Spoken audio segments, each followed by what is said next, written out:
So, Clay, what's going on today at Open Cockpit Day at Castle Air Museum? Well, yeah, it's another big day out here. We've got lots of airplanes open. I'm actually really happy with how it seems to be going today, because we got all the airplanes cleaned. We had a really great crew during the week that was out here making sure everything was spruced up, so it's looking as nice as I've seen it in a long time. We've got a couple of new airplanes out, and of course Bill, does the F-16 like he always does, so it's looking pretty good. It seems like a really good day. So tell us about the new planes that are out that have never been out. So we have the A6 came out, and it was actually out for the last Open Cockpit Day, but it's still fairly new. Right. The paint is fresh, and it's always nice to see a freshly painted airplane. We got a new crew chief on the RA5, the Vigilante, and he's doing a tremendous job. And that airplane just looks great right now. I mean, and it's just a neat airplane. It's rare. And then of course the F-102 just came out of paint. In April, first week of April. So I've already had somebody come up and say, "Is that thing brand new?" So that's a good feeling. When they say that's a really good feeling. So, and then we've got a lot of other work going on. We're starting to do some really detailed work on the B-52. That's coming forward. The B-25 was recently repainted up front. The B-24 obviously was done about 18 months ago. And then if you walk past the A-26, you're going to see that it's stripped of paint, which means it's about to get a fresh coat.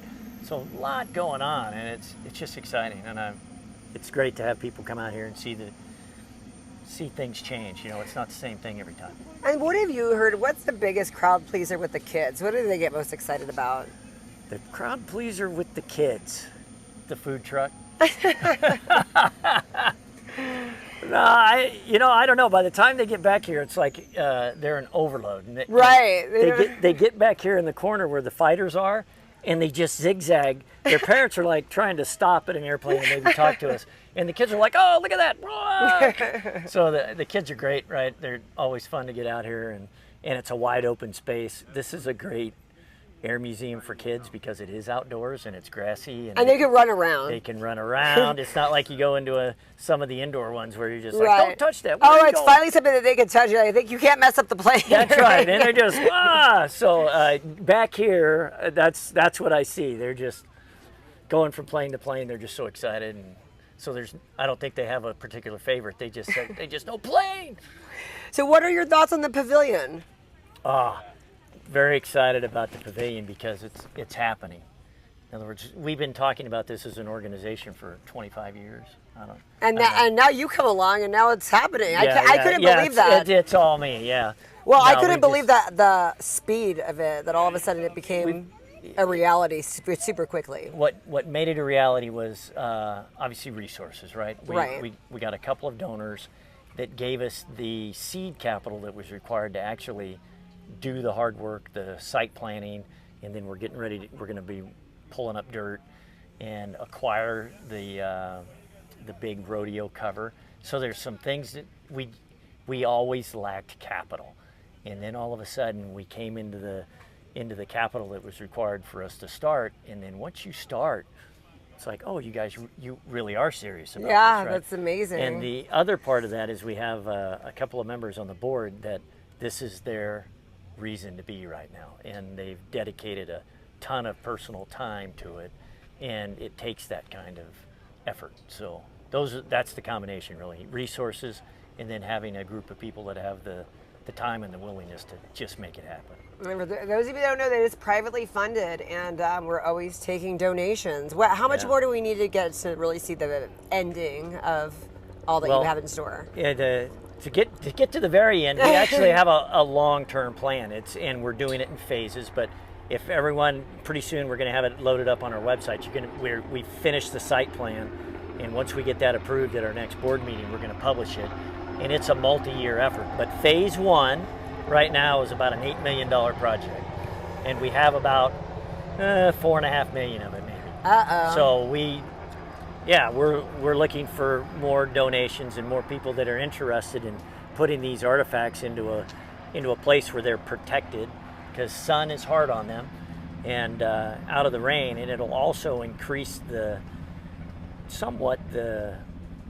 viewers, the foot traffic to the place, because in the middle of summer You know, crazy young people like to come out here, crazy airplane guys, they'll come out here in 100 degrees heat, but you know, if you're on a bus going to Yosemite and you got a 90-minute stop for a water break and you want a place to go, that's kind of what we're looking at here. This will be 25, 24 airplanes undercover, semi-climate controlled. It'll be shade, there'll be water, they can go in, they can see our most important artifacts in a 90-minute throw and not even break a sweat. And if they want to break a sweat, they can come out here and see the Big Daddy. Because there will always be some big ones we can't put under. Exactly, you know, and the B-36 is a perfect example. You know, there's only 4 of them left. This is one of only 4 places in the world where you can see one.